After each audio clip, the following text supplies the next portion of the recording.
Bhim here in the United Nations. Jai Bhim.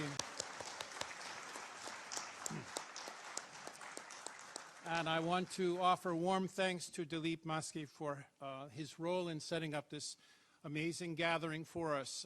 He compared Babasaheb Ambedkar to Moses, Jesus, Jefferson, and Lincoln, and I'd like to spend just a few moments with you comparing Dr. Ambedkar's career with that of Dr. Martin Luther King, Jr., who many of us here also recognize as a great liberator.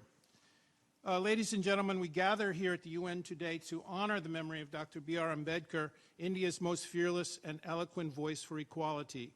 This year, 2016, is a fitting time to revisit Ambedkar's lifelong struggle for Dalit human rights and to place it alongside the struggles of other marginalized people in the world today.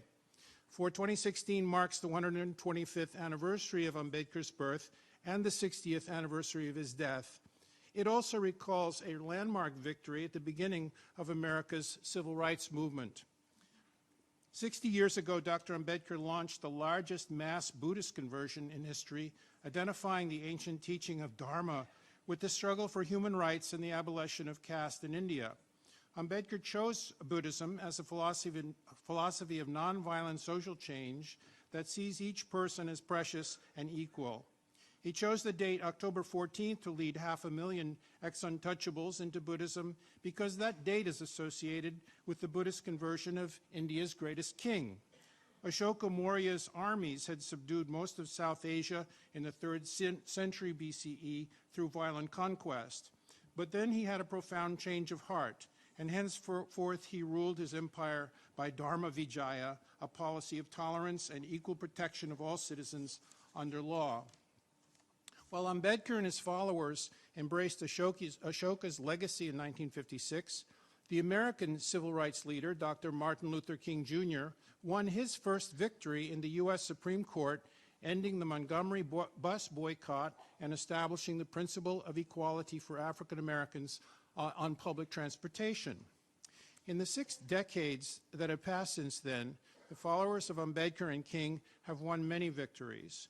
King was awarded the Nobel Peace Prize in 1964, the youngest man to receive this award, and Ambedkar was awarded the Bharat Ratna, India's highest civilian award, in 1990, 34 years after his death.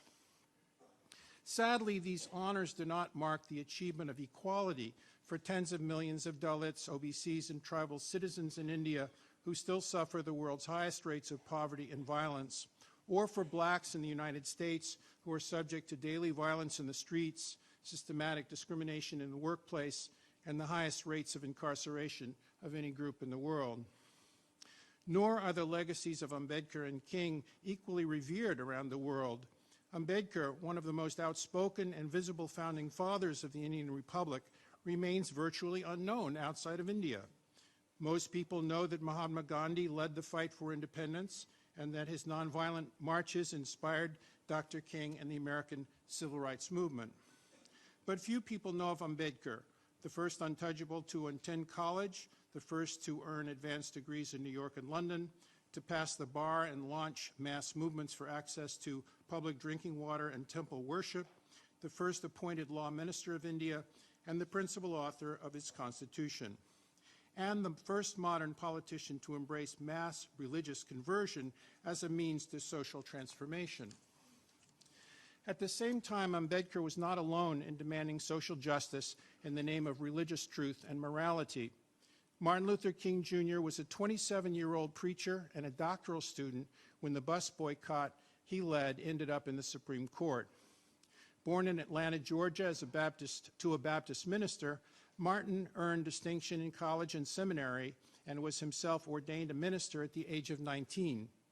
Still hungry for education, he went on to earn his doctorate in philosophy and theology at Boston University.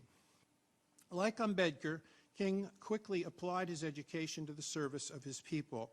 At 28, he founded the Southern Christian Leadership Conference and addressed a crowd of 15,000 in Washington, D.C. The following year, Congress passed the first Civil Rights Act, and King published his first book, Stride Toward Freedom.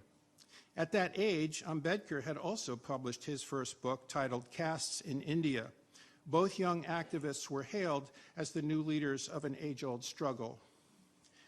King led nonviolent protests and sit-ins to integrate public accommodations. He was stabbed, beaten by police, jailed, and spied on by the FBI.